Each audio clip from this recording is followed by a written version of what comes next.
Daisy Queen walks down her road. It's really amazing. It's our third time here in Italy, and it's been a great week. We've loved it, had great responses, had lots of audiences singing along to the lyrics. Last night there were people doing choreographed dancing, spontaneous choreographed dancing. It was incredible.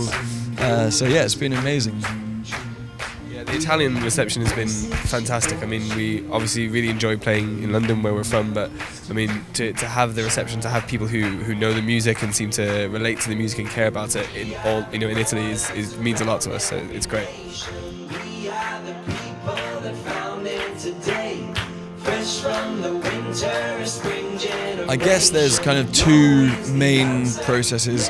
The first is my songwriting, and writing the melody, the chords and the lyrics, and then I pass that song on to the band, and we just kind of in rehearsal, we jam and we work out what sounds good, and we keep on going until we settle on the best parts for each person.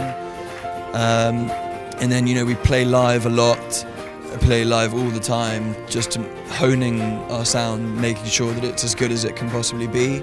And then once we're ready, we go into the studio and develop the sound a little bit more, working out, getting the live sound, but also getting it a little bit tighter. And it's also very interesting because it's quite different for each song. So we've sometimes had rehearsals where we spent 2 hours meticulously, arranging the song and changing everything, trying to get it just perfect, and then think, oh, we have 10 minutes left, let's try this other new song, we'll play it once, like just improvising, jamming it out, and it will sound great. So it's really each song some have a really difficult journey to get to a really good performance standard, and some kind of just seem to happen really quickly. So it's really interesting. It kind of differs for each song, I think. Listening to your music, we feel that you have a multiple background, and we'd like to know where you come from as a band. Yeah, exactly. And again, it's kind of it's two-pronged. There's the first, my songwriting influences. I have lots of old school artists that I love, like Bob Dylan, James Taylor, Neil Young, Crosby, Stills and Nash, The Who, the Kinks, the Beatles, all of those types of people. And then the band, we have bands of the moment that we're really fascinated by, like maybe Arcade Fire and Noah and the Whale, and bands like that. But each band member also has their own style, and so yeah, it's a medley of influences. Yeah, I think from the point of view of the band is quite interesting, because Robbie, I mean, I've always thought of Robbie's songwriting as often quite, I think of it as like intelligent pop is one way I like to think of it.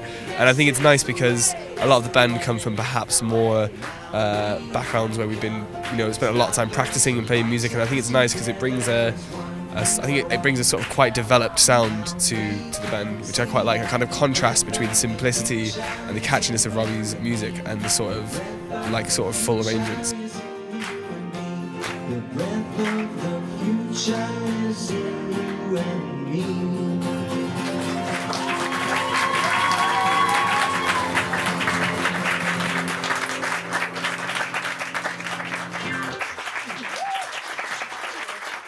What do you think about the web today?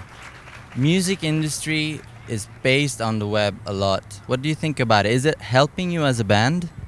As an up-and-coming band, it's very helpful.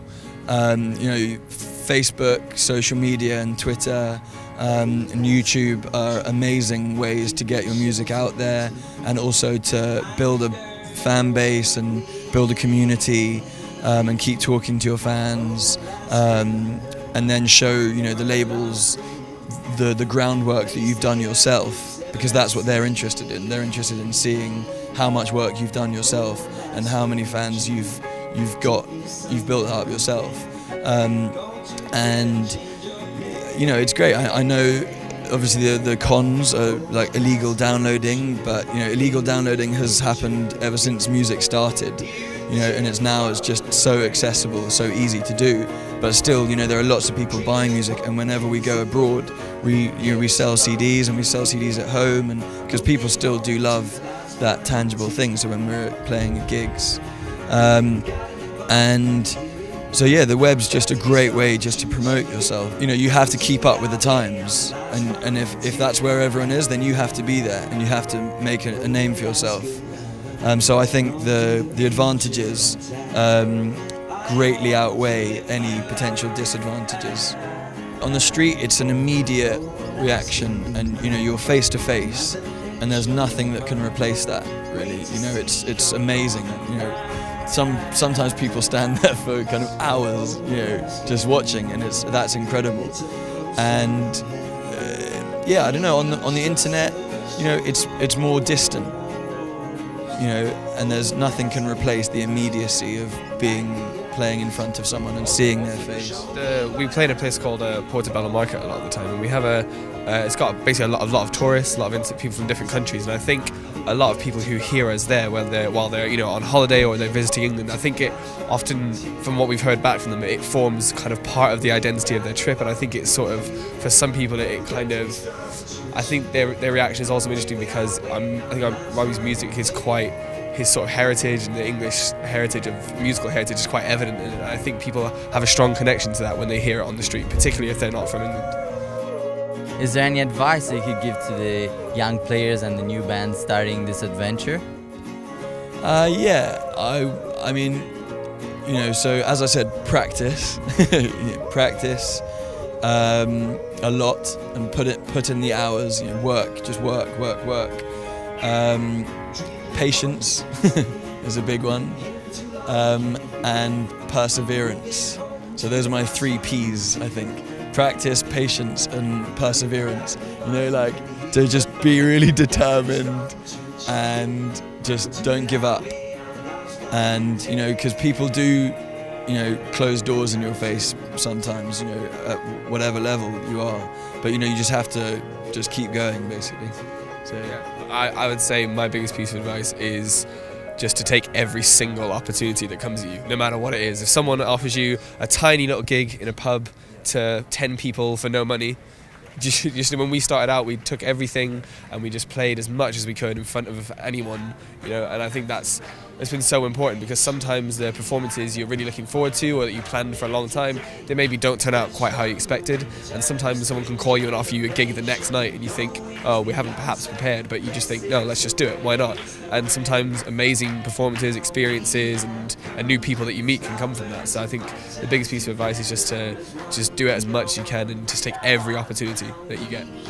That's the big point. What, as you said just at the end, is that most of the time something will come from any gig. You know, you'll always get an opportunity to do a bigger gig, even if you think that the gig that you did first isn't good enough. You know, yeah. So yeah, definitely agree. Good. What are your plans for the future? World domination. That's what I always say. I don't know, yeah, just I want to, I have very high hopes. I think you have to as a serious musician. I quit my job last year so that I could, you know, focus fully on it, and I can't see myself doing anything else. So, you know, I want to be as successful as possible with the band, and, you know, and get my songs out to as many people as possible, and record as many albums as possible, and play as many big gigs as possible in as many countries around the world as possible. So, you know, there's no kind of ceiling, you know, there's no, you know, it's just, because there is endless possibilities, but just, you know, just want to be as successful as possible. I think you have to aim high.